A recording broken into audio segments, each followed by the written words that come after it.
Residential sector में grid connect solar rooftop system लगवाने के लिए सरकार द्वारा अनुदान मिलता है।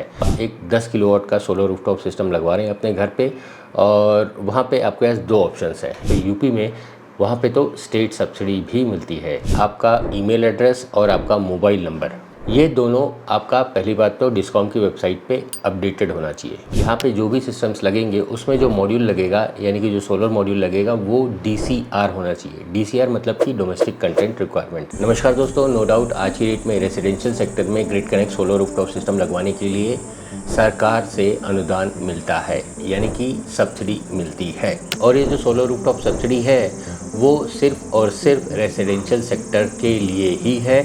अब भले ही ये सोलर रूफटॉप सिस्टम आप अपने घर के लिए पर्सनली लगवा रहे हो या फिर ग्रुप हाउसिंग सोसाइटी या रेजिडेंशियल वेलफेयर सोसाइटी, वहाँ पे भी अगर आप ये सिस्टम लगवाते हो तो आपको सब्सिडी मिलेगी। आप जैसा स्क्रीन पे देख सकते हैं ये MNRE का सर्कुलर है या कहते गाइडलाइंस है, जहाँ पे साफ साफ लिखा हुआ है कि भाई 1 किलोवाट के सिस्टम के लिए आपको 30,000 रुपीज़ सब्सिडी मिलेगी सेंटर की तरफ से। और वहीं अगर आप 2 किलोवाट का सिस्टम लगवाते हो तो 60,000 रुपीज़ और अगर 3 किलोवाट का सिस्टम लगाते हो तो 78,000 रुपीज़ सब्सिडी मिलेगी।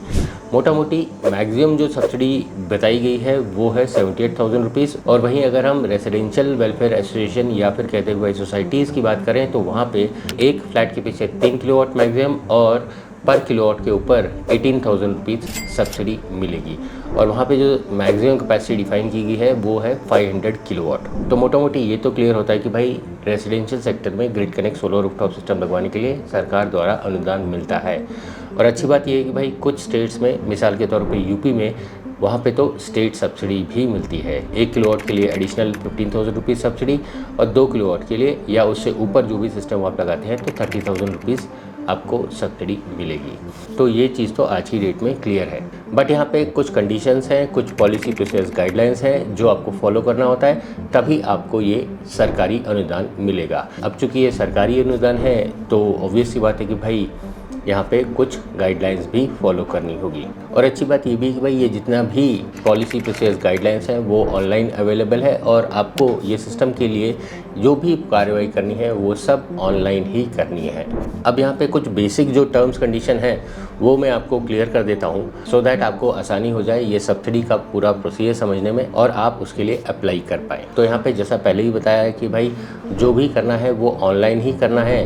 तो यहाँ पे आप देखिए कि भाई आपका ईमेल एड्रेस और आपका मोबाइल नंबर, ये दोनों आपका पहली बात तो डिस्कॉम की वेबसाइट पे अपडेटेड होना चाहिए। क्या है कि भाई जब आप ऑनलाइन अप्लाई करोगे तो आपको OTP आएगा, कुछ कन्फर्मेशंस आएंगे, वो आपके ईमेल एड्रेस पे आएंगे, OTP आएंगे तो आपके मोबाइल पे आएंगे। तो ये दोनों चीज़ अपडेटेड होनी चाहिए। दूसरी बात ये भी है कि भाई आपका कोई भी बिल पेंडिंग नहीं होना चाहिए। क्या है कि भाई अगर कोई भी बिल पेंडिंग रहेगा तो आपका ऑब्वियसली बात है कि भाई वो अप्रूवल नहीं मिलेगा। तो कोई भी बिल पेंडिंग नहीं होना चाहिए, ये आप सुनिश्चित कर लीजिएगा। अब बात आती है कि भाई आपको ये सिस्टम लगवाने के लिए सबसे पहले एक देखिएगा आपको एम्पैनल वेंडर का सिलेक्शन करना होगा। और साथ ही में सब्सिडी में एक क्लॉज और है कि भाई यहाँ पे जो भी सिस्टम्स लगेंगे उसमें जो मॉड्यूल लगेगा यानी कि जो सोलर मॉड्यूल लगेगा वो DCR होना चाहिए। DCR मतलब कि डोमेस्टिक कंटेंट रिक्वायरमेंट। तो यहाँ पे ये दो बड़े क्वेश्चन उठ जाते हैं कि भाई आखिर ये सिस्टम तो लगवाना है बट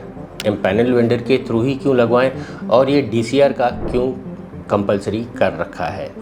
तो दोस्तों यही मैं आपको इस वीडियो में आसान शब्दों में समझाने की कोशिश करूँगा।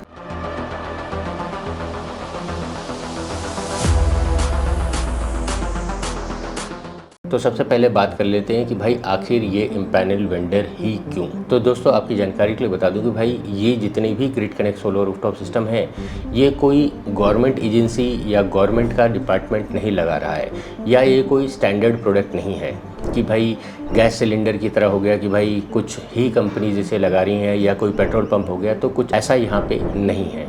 यहाँ पे ये पूरा सिस्टम होता है, उसमें अलग अलग कंपोनेंट्स होते हैं और हर कंपोनेंट के अलग अलग वेरिएंट्स होते हैं और हर साइट अलग अलग होती है और हर साइट के यानी कि कस्टमर की रिक्वायरमेंट भी अलग अलग होती है। तो यहाँ पे कोई स्टैंडर्ड प्रोडक्ट नहीं है।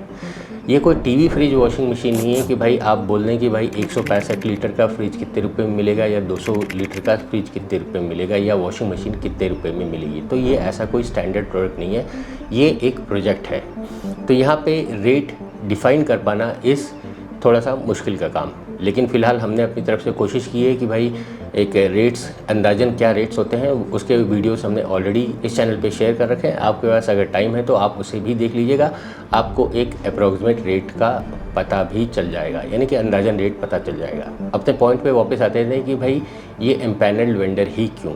तो दोस्तों हर जगह ये सिस्टम लगने हैं और ये सुनिश्चित करना है कि भाई ये जितने भी सिस्टम्स लगे वो सही तरीके से लगें। अब ये सही तरीके से लगे ये कैसे होगा, तो दोस्तों इसके लिए एम्पैनलमेंट की प्रोसीजर होती है। यहाँ पे कुछ टेक्निकल इन्फॉर्मेशन या कुछ बेसिक इन्फॉर्मेशन या बेसिक क्वालिफिकेशन और कमर्शियल इन्फॉर्मेशन आपको एम्पैनल्ड वेंडर बनते वक्त अपने डिस्कॉम को देनी होती है, और ये इन्फॉर्मेशन के बेसिस पे और साथ ही में एक 2.5 लाख की बीजी के बेसिस पे आपका, यानी कि ये जो वेंडर्स होते हैं इनका एम्पैनलमेंट उनके स्टेट की डिस्कॉम के उधर हो जाता है। तो पहली बात तो ये समझिए कि भाई यहाँ पे कोई भी एम्पैनल वेंडर नहीं हो सकता। तो यहाँ पे कुछ टेक्निकल इन्फॉर्मेशन और कुछ कमर्शियल इन्फॉर्मेशन के बेसिस पे ही वो एम्पैनलमेंट के लिए अप्लाई कर सकते हैं। अब ऐसा नहीं कि भाई कोई भी प्लम्बर आ जाए और कोई भी इलेक्ट्रिशियन आ जाए या कोई भी वायरमैन आ जाए या कोई भी अपना रजिस्ट्रेशन यहाँ पे नहीं करवा सकता है। और बड़ी बात यह है कि भाई यहाँ पे 2.5 लाख रुपए की बीजी दी जा रही है या बीजी ली जा रही है, सो दैट एंड कस्टमर को एक सही सिस्टम मिल पाए प्रॉपर सेफ्टी गाइडलाइंस के साथ और विथ प्रॉपर सर्विस सपोर्ट। तो ये सुनिश्चित करने के लिए ही कि भाई एंड कस्टमर्स को सही सिस्टम मिले, सही सर्विस मिले, तभी एम्पैनलमेंट किया जाता है। और ये जो एम्पैनल वेंडर की जो लिस्ट होती है वो आपके स्टेट की डिस्कॉम की वेबसाइट या फिर जो ऑफिशियल गवर्नमेंट की वेबसाइट है दैट इज़ pmsuryaghar.gov.in, यहाँ पे भी मिल जाएगा। तो अल्टीमेटली आपका कोई नुकसान ना हो, आपको फ़ायदा हो, आपके उधर अच्छे से अच्छा सिस्टम लगे, उसी के लिए ये एम्पैनलमेंट किया जाता है। तो होप एक्सपेक्ट करता हूँ कि भाई आपको ये एम्पैनलमेंट क्यों हो रहा है ये आपको समझ गया होगा। अब वहीं एक और एंगल देख लीजिए कि यहाँ पे गवर्नमेंट इन सिस्टम्स को लगाने के लिए सब्सिडी दे रही है, यानी कि अनुदान दे रही है। तो ये सिस्टम्स जिसके ऊपर अनुदान मिल रहा है या अनुदान के थ्रू ये सिस्टम्स लग रहे हैं वो प्रॉपरली लगने चाहिए। तो जो भी इन सिस्टम्स को लगा रहा है उसका एक प्रॉपर क्वालिफिकेशन भी होना चाहिए, प्रॉपर एक्सपीरियंस भी होना चाहिए, इसलिए भी ये एम्पैनलमेंट ज़रूरी है। और अच्छी बात यह है कि भाई आने वाले दिनों में तो यहाँ पे वेंडर रेटिंग का भी प्रोग्राम स्टार्ट होने वाला है, जहाँ पे आप वेंडर की रेटिंग के हिसाब से अपने लिए एक सही वेंडर का सिलेक्शन कर पाएंगे। फिलहाल यहाँ पे आप ये भी चेक कर सकते हैं कि भाई आपका जो नियरेस्ट वेंडर है उसने कितने सिस्टम्स लगाए हैं। आप उनके कस्टमर के साइट पे विजिट कर सकते हैं और उनका काम भी देख सकते हैं, और जब आपको तसल्ली हो जाए तो आप उनको अपना ऑर्डर दे दीजिए और अपने घर पे ये सोलर रूफटॉप सिस्टम लगवा लीजिए। अब दूसरे मुद्दे पे बात कर लेते हैं, दैट इज़ DCR। जैसे कि आप लोगों के कई क्वेश्चंस आते हैं कि भाई आखिर ये DCR होता क्या है और क्यों ये कंपलसरी है। तो दोस्तों यहाँ पे एक एग्जांपल के थ्रू भी आपको समझा देता हूँ। सपोज़ कीजिए कि भाई आप एक 10 किलोवाट का सोलर रूफटॉप सिस्टम लगवा रहे हैं अपने घर पे, और वहाँ पे आपके पास 2 ऑप्शंस हैं। एक तो है कि विथ सब्सिडी, एक है विदाउट सब्सिडी। अगर आप विथ सब्सिडी लेते हैं तो आपको DCR मॉड्यूल्स लेने होंगे। अगर आप विदाउट सब्सिडी लेते हैं तो आप कोई भी ओपन मार्केट से नॉन DCR मॉड्यूल लगा के अपना काम चला सकते हैं या सिस्टम लगा सकते हैं। तो यहाँ पे एक छोटा सा कैलकुलेशन भी कर लेते हैं। आप 10 किलोवाट का सिस्टम लगा रहे हैं, यानी कि 10,000 watt peak divided by 540 watt peak का मॉड्यूल जो आज की डेट में ईजिली मिल रहा है, उससे हम डिवाइड करेंगे तो वो अप्रॉक्सीमेटली आ जाता है 18.51 मॉड्यूल्स आपको लगेंगे। अब 18.51 ऐसा कोई मॉड्यूल तो आएगा नहीं, या आप आधा मॉड्यूल तो लगा नहीं सकते। तो यहाँ पे आपको या तो 18 मॉड्यूल्स लगाने होंगे या 19 मॉड्यूल्स लगा सकते हैं या 20 मॉड्यूल्स लगा सकते हैं। तो आपका ये सिस्टम का कॉन्फ़िगरेशन फिट बैठता है।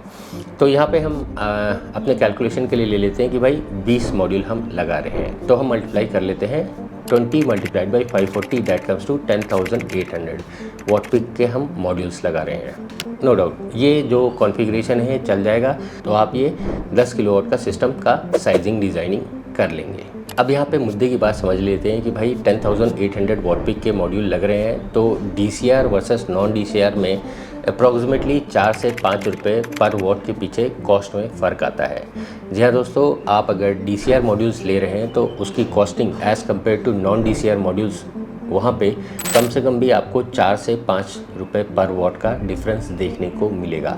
इनफैक्ट ये आप अपने लोकल मार्केट में ज़रूर चेक कीजिएगा, आपको भी कुछ तो डिफरेंस देखने को मिलेगा। अब ये डिफरेंस यहाँ पे हम पकड़ लेते हैं कि भाई DCR का जो कॉस्ट है वो और नॉन DCR का जो कॉस्ट है उसमें 5 रुपये का डिफरेंस है। तो 5 रुपये के हिसाब से आपका जो डिफरेंस आ जाएगा वो कुछ 54,000 रुपीज़ का आ जाएगा। 54,000 मीन्स ऐसा है कि भाई अगर आप DCR का मॉड्यूल ले रहे हैं वर्सेस नॉन DCR के मॉड्यूल में, तो वहाँ पे और ये कैलकुलेशन आप भी कर सकते हैं, 5 multiplied by 10,800 it comes to 54,000 rupees. ये आपको एक्स्ट्रा देना पड़ रहा है अगर आप DCR मॉड्यूल की तरफ जाते हैं। और यहाँ पे एक और एंगल निकलता है कि भाई जब DCR के कॉस्ट में इतना डिफरेंस है तो क्या मुझे सब्सिडी के साथ जाना चाहिए या नॉन सब्सिडी के साथ जाना चाहिए। क्या है कि भाई जो मैक्सिमम सब्सिडी डिफाइन कर रखी है वो है 78,000 और 10 किलोवाट के अगर हम बात करेंगे तो वहाँ पे तो 54,000 रुपीज़ का डिफरेंस आप ऐसे ही एक्स्ट्रा पे कर रहे हो। तो ये क्वेश्चन भी आपके मन में ऑब्वियसली आएगा। बट जो पहला जो डाउट था दैट इज़ ये सब्सिडी के लिए एम्पैनल वेंडर ही क्यों है, तो वो तो मैंने आपको क्लियर कर दिया जाए। अब ये DCR समझ लेते हैं। अब ये DCR के लिए भी कई लोगों का क्वेश्चन आता है कि भाई यही कंपलसरी क्यों है। तो दोस्तों यहाँ पे आपको बता दूं कि भाई DCR मतलब that is domestic content requirement, जिसमें साफ साफ बात की गई है कि भाई जो सेल है या कहते कि भाई 80% जो कंपोनेंट है वो आपका मेड इन इंडिया होना चाहिए।